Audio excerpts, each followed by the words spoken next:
Thank you, Erica, and good evening, Ashland High School graduates, friends, and family. I'm Amelia Zeev.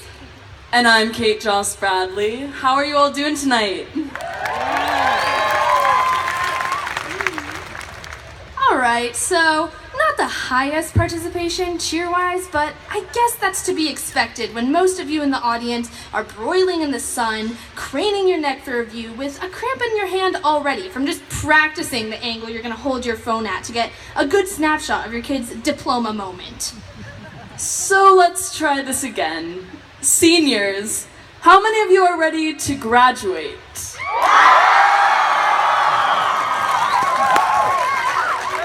Oh yeah, that's how we do it. Other high schoolers in the crowd, whatever grade you may be, how many of you are ready to be sitting in these chairs within the next 4 years? And finally, adults, how many of you are ready to finally get your kid out of the house? So you can...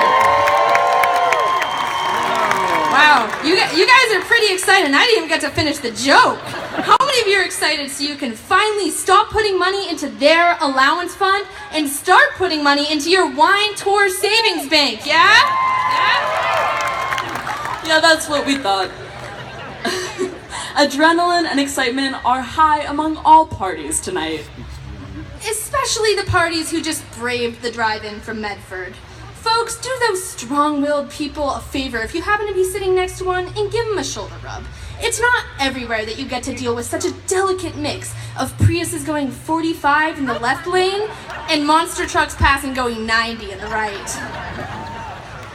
So in the midst of all the adrenaline and excitement, both for tonight and for the next step of our lives, it's easy to get caught up in the thrill of it, that we forget to plan for it. Plan for what, you may ask? What is it, other than the reason why circuses worldwide can no longer hold a profit margin? It is the real world. But don't fret, because the two of us have taken the liberty of creating a real-world survival guide curated just for the class of 2017, because we all know our class could use a little help. Not to knock down our class, we've got a litany of accolades and impressive accomplishments backing up our classmates, just to name a few. We have speech and debate students who have excelled everywhere from local tournaments to state competitions and are even headed to compete in nationals in June.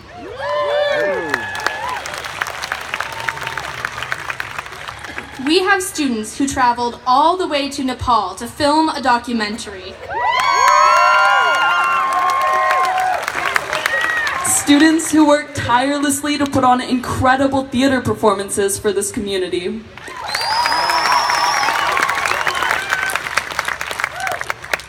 We have students who have displayed and sold artwork in local galleries around town. We even have students who've created their own tiny houses.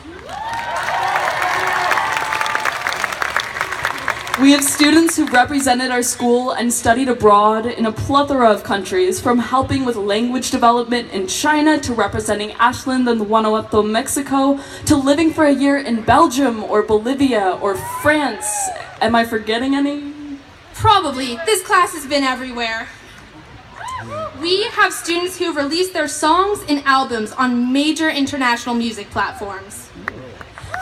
Athletes who have broken school records and are continuing their sports career on athletic scholarships at competitive schools.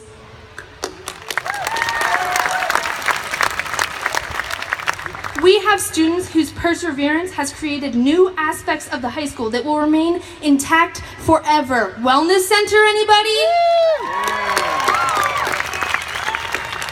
And we have students whose preference towards puns has scarred the majority of the student body, faculty, and Ashland community at large. That's me.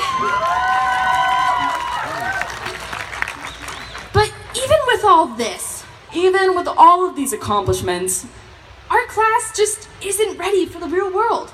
You guys know why that is? And it's because, as one of our favorite teachers said, and make some noise if you know this quote, Ashland is 3 square miles surrounded by reality.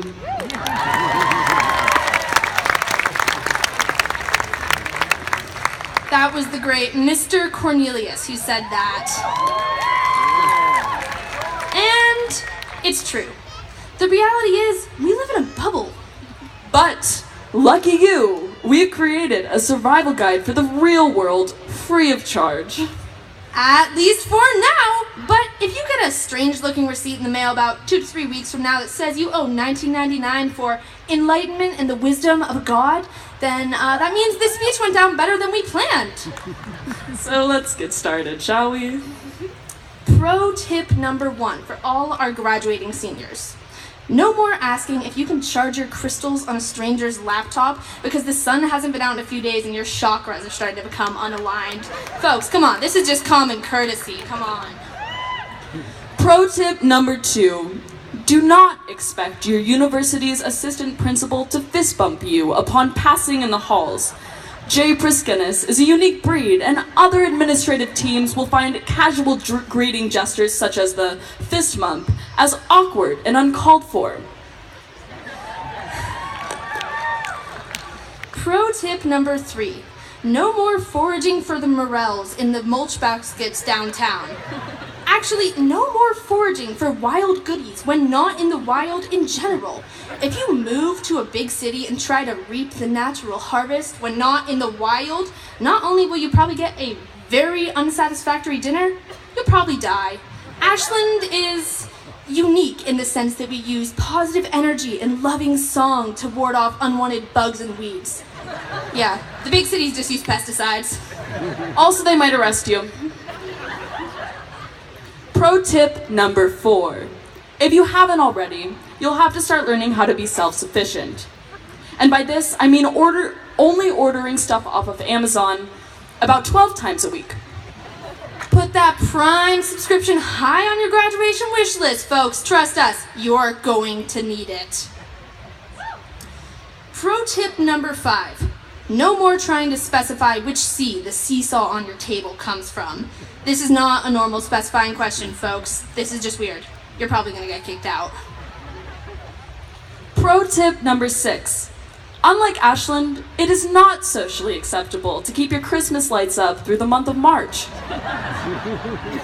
On that note, it is no longer socially acceptable to only shower 1 time a month.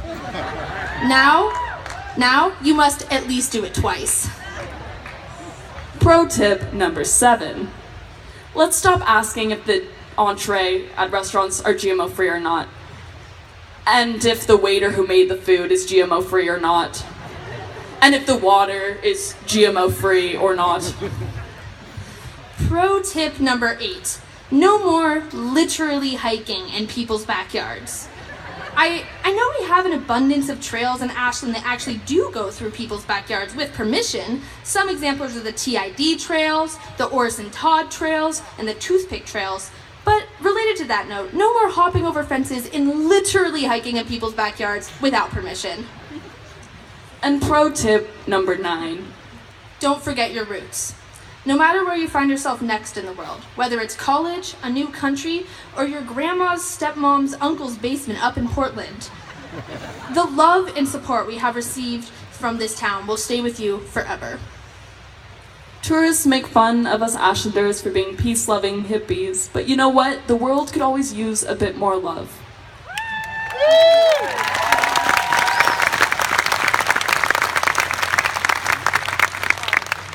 So lastly, pro tip number 10. We're all headed off in new directions to find new passions, to explore new parts of the world and ourselves.